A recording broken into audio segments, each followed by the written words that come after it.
SEE परीक्षाको दृष्टिकोणले कक्षा 10 कोलम्बो कार्यालय सञ्चालन र लेखा अन्तर्गत कार्यालय कार्यविधि अफिस प्रोसिजर्स एक अत्यन्तै महत्त्वपूर्ण एकाइ हो।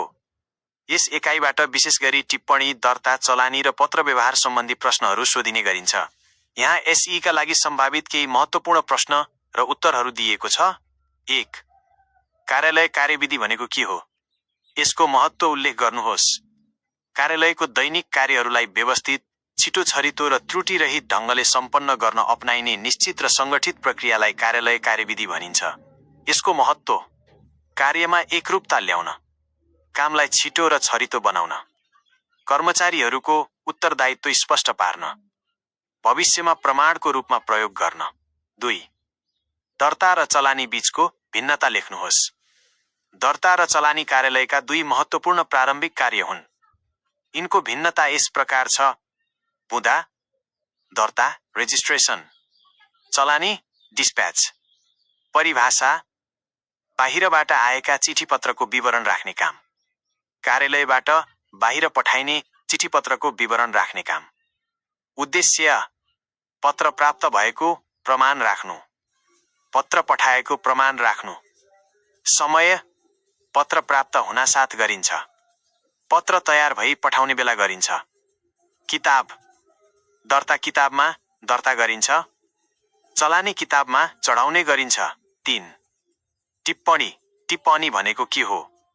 यसका विशेषताहरू लेख्नुहोस्।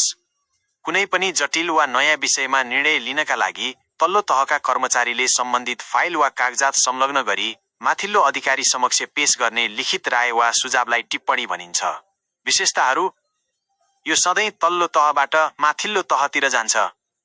यसमा सम्बन्धित विषयको पूर्ण जानकारी र प्रमाण समावेश हुन्छ। यसको अन्तिम निर्णय माथिल्लो अधिकारीले गर्दछन्।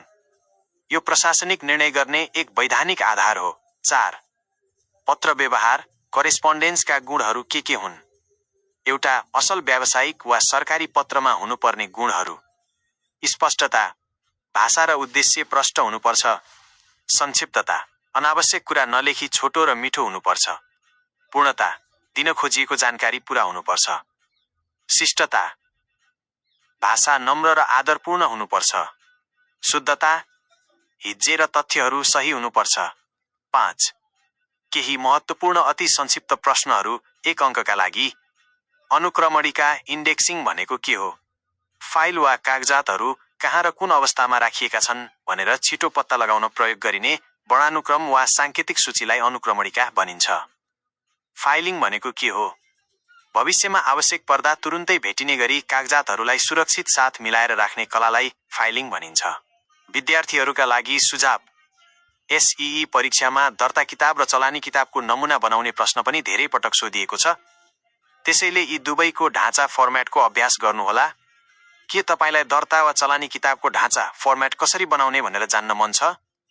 म त्यो पनि सिकाइदिन सक्छु।